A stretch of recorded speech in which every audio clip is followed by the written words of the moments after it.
There were lots of ups and downs in round 7 of the Tata Steel tournament. There was brilliant play, but also some missed opportunities. Let me show you with a couple of games. First of all, Magnus Carlsen against Anish Giri. Carlsen has played a superb game, outplaying Giri in an end game. And here you can see he's a pawn up. He's switched back with the rook, and the black king is actually starting to look quite vulnerable. I mean, one possible idea here is to check and bring the rook down here, and suddenly there's a threat of bishop h3 mate. Giri took the pawn. I mean, he really doesn't have anything better by this stage. Rook check. Now, if the king goes backwards, you can see the power of the rooks and the bishop combined. This is forced. The knight has to interpose, and then rook here, and white wins the knight on the back rank. The rooks can't interpose because of the bishop. So in this position, the rook had to interpose here. Check. The king came back, and rook f5. Black's coordination is not good. The rooks are split. This pawn is obviously vulnerable. If the rook comes to h6, then maybe just a move like rook g5, threatening this, potential pin. I mean, both pawns are vulnerable. Should be good for white, should be winning for white. Well, here, instead of that, Giri decided to lunge with the e-pawn. It was like one last desperate hope. So the pawn was taken, and now e3. But here there's a forced win. Check. The rook's taken, so white is a rook up, Carlsen a rook up, but how does he deal with this threat to advance to a queen? Well, in fact, he can allow this pawn to queen. This is what happened. Bishop f3. The pawn queened, bishop h5 check. King comes to the side. Rook f5, this is all forced. And here, Carlsen can deliver the Magnus mate. If you think of the very last move of his World Championship match against Karjakin, where there was a very similar checkmate. Rook check. The king comes up. Rook check, and now rook h8. There we go. The Magnus mate. The king is checkmated on h6. Remember, queen h6 and rook h8 mate. Incredibly, Magnus did not see the Magnus mate. Unbelievable. Instead, he played bishop f7 check. He wasn't in time pressure, I should add. Incredible oversight. Here, after check, okay, he has a position with two rooks against the queen, but actually this is a little bit tricky. In this position, well, according to the computers, bishop c4 is a winning move, but after knight e5, this is actually rather tricky. White still has to find a few good moves, but well, instead of that, after 6 minutes thought, Carlsen checked here, and well, the problem is in this position that black threatens queen check, hitting the rook. So white's options are limited. And now Magnus could find nothing better than to bring the bishop back to protect the king. Check. Giri took the loose rook, and now they reach this ending. rook, bishop and two pawns against the queen. But this is impossible to make progress. Well, you can try, and Magnus did try for another 50 moves. But they got to this position. Magnus played here, and you can see one of the problems that this position is just a theoretical draw. You might remember this one from, again, the World Championship match against Karjakin. You can't force the pawn home. So Magnus only drew that game. Absolutely shocking. Okay, let me show you another kind of miss today as well. Karjakin against Aronian.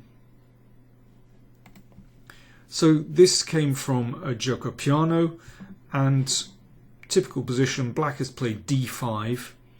but there's pressure on the e-pawn. Aronian played f6 to bolster the e-pawn, and as Karjakin said afterwards, well, the normal reaction when there's a pin on the e-file is to play d4, exploiting this pin, and that's what Karjakin did. But instead of that, he could have won a piece. Incredible. c4, now this is a very anti-positional move, so if it had entered Karjakin's head, he probably would have played it. And after this, c5, opening up the diagonal. So if bishop takes, queen takes, check, and on the next turn you take the bishop on b6. Could have won immediately. Instead he played d4. Now d4 is not a bad move. After this continuation, Karjakin got the kind of positional advantage that he loves. So playing against this isolated pawn. Now I'm going to take you through to move 25. Structure hasn't changed actually. Here, okay, this bishop can capture the knight, and that's what Aronian should do. And here, well, the position after this trade should be equal. I mean, that's obviously equal. But instead of that, Aronian played the king back, and that was a very casual move, careless move, because now, after doubling the rooks, of course, after this exchange, it's always possible to take back with the rook, and that maintains the pressure on this isolated pawn. And suddenly, this is not such a pleasant position for black. I mean, lots of manoeuvring going on here. But let me take you to the next critical position. So you can see how Karjakin is just building up. I mean, I'm not sure about this queen maneuver by Aronian. But in any case, I think the position is already difficult. Now, great move from Karjakin. He played the knight to c3. So that threatens to bring the knight into d5. And after c6... the knight went straight back to e4. So he's not winning this pawn, but he's created a weakness here, and what a square for the knight that is. To add to black's problems, black's queen was driven back at this point into an absolutely terrible position. That knight is in a wonderful place on d6. And now this move, queen f2, after a bit of shuffling, the queen found its way here, and there's no defense, no decent defense to queen takes pawn, because the queen has to keep an eye on that bishop. I mean, black's pieces are so awkwardly placed. So the queen came to b8, queen takes b6, and Karjakin completely dominates, and he duly won a few moves later. So excellent positional performance from Karjakin, although, well, careless play by Aronian, not just here a little bit earlier, but also right in the opening, allowing a piece to be won, although Karjakin didn't see it. Okay, next game.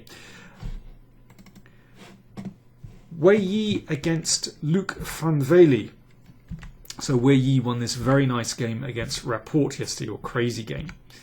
Today he has white against the backmarker in the tournament, Luc van Wely, who's having a nightmare of a tournament. Najdorf and Wei Yi, well, he has a pretty good record against the Sicilian. Don't forget his amazing game against Bruzon, where he sacrificed a rook to drag the king out. So this variation, bishop g5 and knight d7, a very trendy way of playing it, bishop g5. This is theoretically, well, it's really hot at the moment, but it is so complicated, and you have to know this backwards for both sides, actually, if you're going to go into this variation. And this variation with queen b6 also just, it really increases the pressure. There are other ways to play this position. For example, a very old way of playing is with queen a5, and then e6. It's actually not so bad for black. They played like that in the 1950s and 1960s. But queen b6, really complicated. Castles. Well, it's a kind of poison pawn, but probably best not to take it in this position. Queen c5. Now, the queen attacks both bishops. So what black is hoping for is something like bishop takes knight, and then knight takes. And with the two bishops, e6, bishop e7 should be okay. But instead, bishop d5 increases the tension. And now after e6, of course, there's still a pin. The bishop doesn't fall back. But then rook e1. So absolutely typical sacrifice for white in this kind of Najdorf. It is possible to take the bishop. We've seen this on so many occasions. King's in check. Bishop e7 doesn't look very promising because of knight f5. Knight e5 will be met by f4 and winning the piece back. So king d8 is the best move, but of course white has fantastic long-term compensation because king's in the middle and black's forces, that means they're permanently split. Van Wely seemed unsure of himself, which is not a good sign at this early stage of the game, particularly as this position has been played on several occasions. And clearly at the speed that Wei Yi was playing, the Chinese player knew this one backwards. Bishop e7, after 10 minutes thought by Van Wely, also been played before. Bishop e3, with some nasty discovered threats against the queen, so the queen shifts to the side. Now, Wei Yi had actually played this a couple of years ago. In that game he played bishop b3. Now that's really what black wants. White backs down, and after knight c5, this reaches a pretty calm position. This is exactly what black wants. There are no real threats to black's position. Black has the two bishops. Well, black is absolutely fine here. But instead, after precisely 32 seconds thought, Wei Yi sacrificed the bishop on e6. This has also been played before. So Wei Yi clearly knew this variation extremely well. So, I mean, there are several games with this sacrifice. And king f7 is the correct move. White has tremendous compensation here. For example, after this, well, this was a game that they repeated moves a couple of times, and then white simply played f4. Typical sacrifice, very unpleasant for black to meet because white just has this rolling initiative. Once again, the king has been displaced, so black's forces are permanently split. Very dangerous to meet in practice. Although some black players have gone into that willingly. It's still not, objectively still not that clear. But if you don't know this position, then this is really, really nasty. And here, Van Wely thought for 50 minutes, 5-0, almost an hour, and came up with knight c5. I'm afraid he has miscalculated. Wei Yi thought for 20 minutes, and the solution came out afterwards. b4.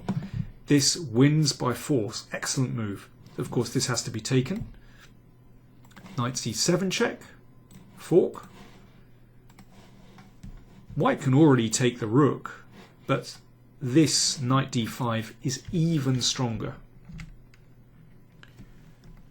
And after this, well, queen b5, simply e5, just busting open the position, and black does not have a good defence here. Van Wely played queen a3. e5 is still a good move, but Wei Yi had spotted a nice tactic with knight b6. So simply threatening to take the rook. The rook moves, and now knight c4. So white breaks through on d6, and this already looks completely crushing. Threat to, for example, check here. Black is lost. Van Wely tried knight d3, which for a moment looks like it might give black some hope, but actually there's a forced win, and Wei Yi, of course, had seen this. Queen takes, a pin, and now rook takes bishop, wins the material back. This was the game continuation. Bishop takes rook, and Wei Yi was 2 pawns up in an endgame, and he duly managed to convert from that position. So, well, a shocking game from Van Wely. You know, he simply didn't know the theory. There were other incredible games today. Wesley So against Ulyanov, the top board encounter. This ended as a draw, but actually Ulyanov missed a pretty good chance to try to play for a win. Adiban with black beat Wojtaszek. Incredible game. Wojtaszek was winning, but Adiban turned it around. So incredible game. Yeah, there was all kinds of stuff going on today, but after 7 rounds, Wesley So is still in the lead with 5 out of 7.